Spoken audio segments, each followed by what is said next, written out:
আজকে আমরা কথা বলবো চট্টগ্রাম ১ মিরসরাই আসনে বাংলাদেশ জাতীয়তাবাদী দল বিএনপি ধানের শীষের মনোনীত প্রার্থী জনাব নুরুল আমিন চেয়ারম্যানের সাথে।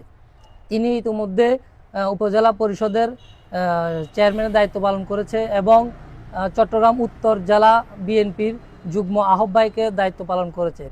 আগামী ত্রয়োদশ জাতীয় সংসদ নির্বাচনে তিনি ধানের শীষের মনোনয়ন নিয়ে জাতীয় নির্বাচনে প্রতিদ্বন্দ্বিতা করবেন। প্রিয় মিরসরাইবাসী, আসসালামু আলাইকুম ওয়া রাহমাতুল্লাহ। কৃতজ্ঞতা জানাই আমাদের ভারপ্রাপ্ত চেয়ারম্যান জনাব তারেক রহমানের প্রতি।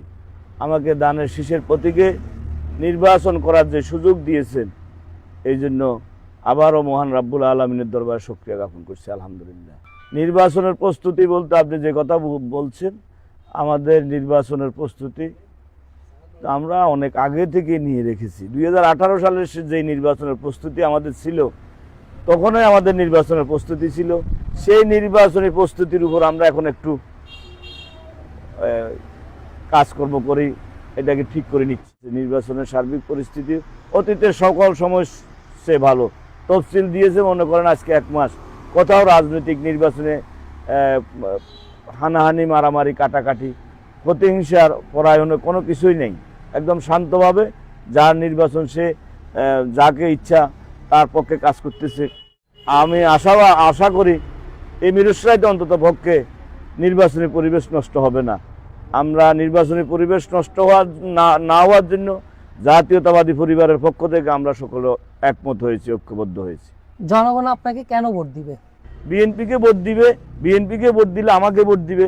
আর আমি এই 70 বছর এই জনপদে এই মানুষের ভোট অধিকারের জন্য অনেক লাঞ্ছনার শিকার হয়েছি, বঞ্চনার শিকার হয়েছি, মামলা হামলা শিকার হয়েছি। শুধু মানুষের ভোট অধিকারের জন্য, আমার কোনো স্বার্থের জন্য এই জনপদে আমি আন্দোলন সংগ্রাম করিনি, মানুষের অধিকারের জন্য করেছি। আমার বিশ্বাস সেই জায়গা থেকে মানুষ আমাকে ভোট দিবে। যদি বিজয়ী হন, মিরসরাই আপনার পরিকল্পনা কি? মিরসরাইবাসীর কাছে ওনাদের কি ভাবনা, ওনারা কেমন মিরসরাই চায়, আমাকে পরামর্শ দেওয়ার জন্য আমি একটা স্ট্যাটাস দেবো। যে পরামর্শ পাবো মানুষ থেকে, সেই পরামর্শ মোতাবেক আমার কাজ হবে।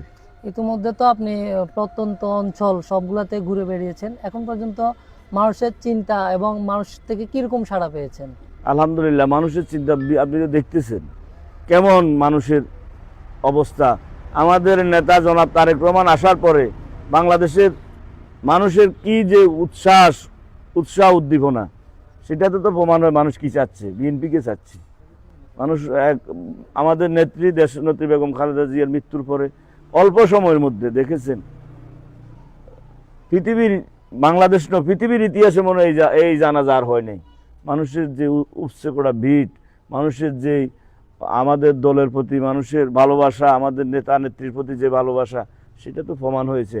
আপনি দেখেন মিরসরাইতে আমরা প্রোগ্রাম করলে কি পরিমাণ মানুষের সাড়া মিলে, তার চেয়ে বোঝা যায় মানুষ আমাদের পক্ষে আছে এবং গণজোয়ার বিএনপির পক্ষে। সর্বশেষ ভোটারদের কাছে আপনার চাওয়াটা কি? ভোটারদের উদ্দেশ্যে কিছু বলবেন? ভোটারদের কাছে আমি চাইবো ভোটারদের ভালোবাসা, দোয়া এবং ভোট, এটাই ভোটারদের কাছে আমার চাওয়া।